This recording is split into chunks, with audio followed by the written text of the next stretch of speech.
بسم اللہ الرحمن الرحیم۔ السلام علیکم، آپ دیکھ رہے ہیں الف نیوز اور میں ہوں آپ کے ساتھ ماجد علی۔ شامل کرتے ہیں آج کی ون لائن ہیڈ لائن۔ چین، روس، پاکستان اور ایران کا افغانستان میں امن کے لیے کوششیں کرنے کا عزم۔ چینی وزیر خارجہ کے ترجمان زولی جیان کا کہنا ہے کہ چینی وزیر خارجہ نے دوشنبے میں روسی ہم منصب سرگئی لاروف، شاہ محمود قریشی اور ایرانی وزیر خارجہ سے ملاقاتیں کی ہیں۔ وزرائے خارجہ نے افغانستان میں خود مختاری اور آزادی کا احترام کرنے پر زور دیا۔ افغان قیادت اور افغان سرپرستی کے بنیادی اصولوں پر عمل درآمد کیا جانا چاہیے۔ ترجمان چینی وزارت خارجہ کا کہنا تھا کہ افغان عوام کی ترقی اور خوشحالی کے حق کو برقرار رکھا جائے۔ امریکہ کو افغانستان کی سماجی اور اقتصادی تعمیر نو کی بنیادی ذمہ داریاں پوری کرنی چاہیے۔ افغانستان کو ضروری اشیاء کی فراہمی اور انسانی ہمدردی کی بنیاد پر امداد فراہم کرنی چاہیے۔ ان کا کہنا تھا کہ چین نے افغانستان میں قومی مصالحت پر مبنی ایک جامع حکومت سازی افغانستان کو درپیش چیلنجز اور منشیات کی روک تھام کی ضرورت پر زور دیا۔ آسٹریلیا نے فرانس سے ڈیل منسوخ کر کے امریکہ سے جوہری آبدوزیں خریدنے کا معاہدہ طے کر لیا۔ آسٹریلیا نے 2016 میں فرانس کے ساتھ روایتی آبدوزیں خریدنے کا $40 ارب مالیت کا معاہدہ طے کیا تھا، جسے اب منسوخ کر کے امریکہ کے ساتھ نیا معاہدہ طے کر لیا گیا ہے۔ فرانس نے احتجاجاً امریکہ اور آسٹریلیا سے اپنے سفیروں کو واپس بلانے کا اعلان کر دیا۔ فرانسیسی صدر میکرون کہتے ہیں کہ امریکہ نے ان کی پیٹھ میں چھرا گھونپا ہے۔ ادھر امریکہ نے موقف اختیار کیا ہے کہ فرانس کے ساتھ تنازع پر اقوام متحدہ کی جنرل اسمبلی کے موقع پر بات ہوگی۔ نوجوت سدھو کو بھارتی وزیر اعلیٰ پنجاب بنائے جانے کا امکان۔ بھارتی پنجاب میں بھی تبدیلی آنے والی ہے۔ وزیر اعظم عمران خان کے دوست نوجوت سنگھ سدھو کو بھارتی وزیر اعلیٰ پنجاب بنائے جانے کا امکان۔ بھارتی میڈیا کی رپورٹ کے مطابق کانگریس پارٹی میں اختلافات کی وجہ سے بھارتی پنجاب کے وزیر اعلیٰ امریندر سنگھ نے استعفیٰ دے دیا۔ استعفیٰ ریاستی الیکشن سے ایک ماہ قبل انہوں نے گورنر سے ملاقات کے دوران دیا۔ بھارتی میڈیا کے مطابق کانگریس پارٹی کی طرف سے وزیر اعظم عمران خان کے دوست اور سابق کرکٹر نوجوت سنگھ سدھو کو وزیر اعلیٰ پنجاب بنائے جانے کا امکان ہے۔ پاکستان کا دورہ اچانک منسوخ کرنے کے بعد نیوزی لینڈ کی کرکٹ ٹیم اسلام آباد سے روانہ ہو گئی۔ نیوزی لینڈ کرکٹ ٹیم کو لینے کے لیے خصوصی طیارہ اسلام آباد ایئرپورٹ پر پہنچا تھا۔ ٹیم متحدہ عرب امارات کے لیے روانہ ہوئی ہے، جہاں سے وہ نیوزی لینڈ جائے گی۔ نیوزی لینڈ کی ٹیم کی روانگی سے قبل PCR ٹیسٹ کروائے گئے۔ کھلاڑیوں اور عملہ پر مشتمل 33 رکنی اسکواڈ کے ٹیسٹ منفی آئے۔ نیوزی لینڈ کرکٹ ٹیم 18 سال بعد پاکستان کھیلنے کے لیے آئی تھی۔ ٹیم اسٹیڈیم کے لیے روانہ ہونے والی تھی کہ سیریز کو منسوخ کر دیا گیا۔ وزیر خارجہ شاہ محمود قریشی کا کہنا ہے کہ عالمی برادری افغانستان کی معاشی و انسانی بنیادوں پر معاونت کے لیے آگے بڑھے۔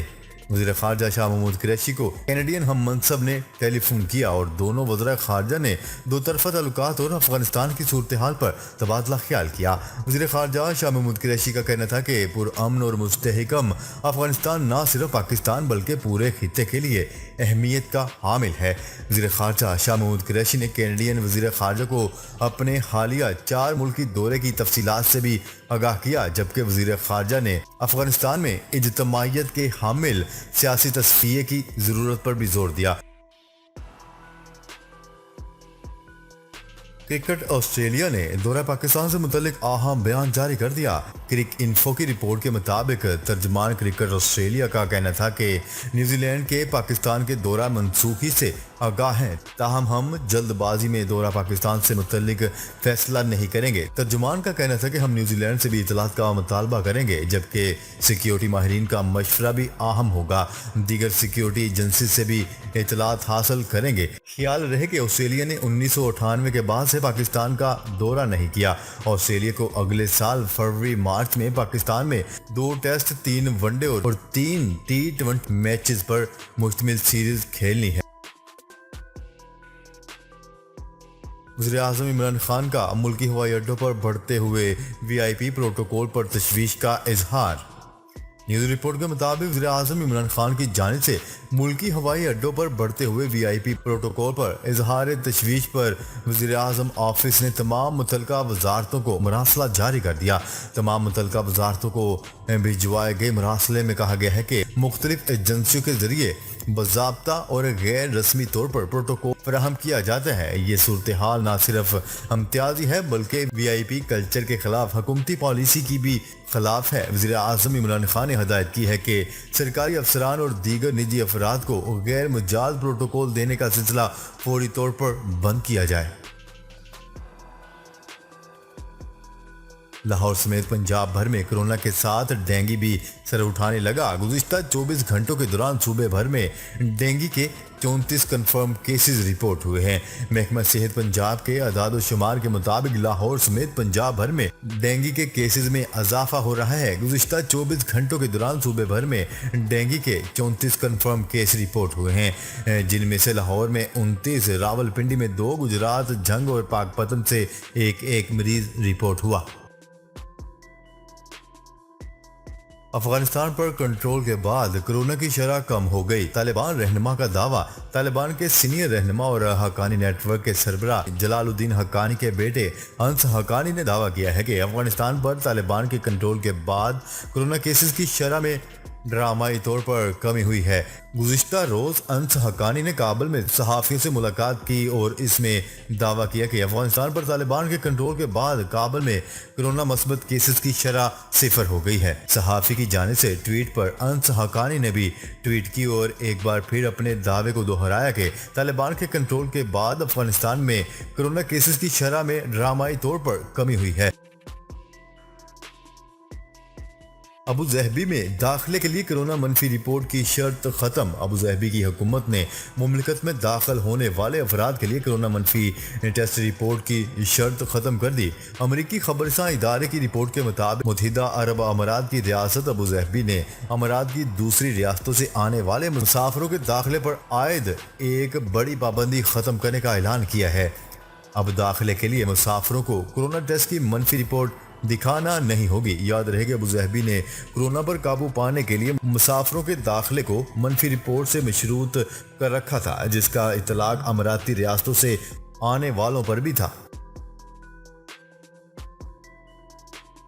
ٹک ٹاک نے پاکستان میں سرمایہ کاری کا اعلان کر دیا۔ تفصیلات کے مطابق ٹک ٹاک نے پاکستان ٹیلی کمیونیکیشن اتھارٹی PTA کی جانب سے بیان پر رد عمل دیتے ہوئے کہا ہے کہ پاکستان ہمارے لیے اہم مارکیٹ ہے، جبکہ ٹک ٹاک تک رسائی بحال ہوتے ہی نئے منصوبے اور سرمایہ کاری لائیں گے۔ ٹک ٹاک نے تمام معاملات کی وضاحت کرتے ہوئے بتایا ہے کہ وہ پاکستان ٹیلی کمیونیکیشن اتھارٹی PTA کے ساتھ مسلسل رابطے میں رہ کر قابل عمل حل نکال رہے ہیں، تاہم آخری بار لگائی گئی پابندی کے وقت انہیں پیشگی اطلاع نہیں دی گئی تھی۔ ٹک ٹاک کمپنی کے ترجمان کا کہنا تھا کہ مسائل کا حل نکالنے کے لیے PTA کے ساتھ رابطے میں ہے۔ ہماری جانب سے تعمیل اور فوری جواب کے باوجود پیشگی اطلاع کے بغیر پابندی عائد کی گئی۔ شمالی علاقہ جات کی سیر کرنے والی 9 امریکی سیاہ خواتین نے پاکستان کو محفوظ ترین ملک قرار دے دیا۔ امریکی خواتین بائکرز نے پاکستان کو محفوظ ملک قرار دے دیا۔ پاکستان کے ناردرن ایریا کی سیر کرنے والی خواتین نے حکومت کے قائم کردہ سہولت مرکز کو بھی سراہا۔ تفصیلات کے مطابق 9 امریکی خواتین نے ہنزا اور چترال سمیت سیاحتی مقامات کی سیر کی۔ سیر کے دوران حکومت کی جانب سے قائم سہولت مرکز کی تعریف کی گئی اور لوگوں کی مہمان نوازی سے بھی متاثر ہوئی۔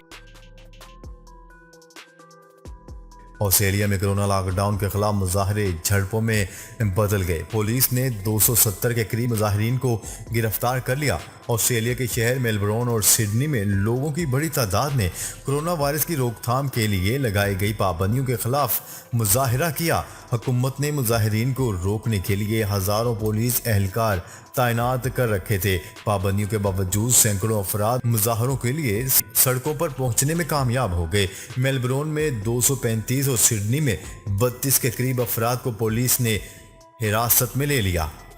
جی تو ناظرین، اب تک کے لیے اتنا ہی۔ مزید خبریں لے کر بہت جلد آپ کی خدمت میں حاضر ہوں گے۔ تب تک کے لیے اپنا خیال رکھیے گا۔ اللہ نگہبان۔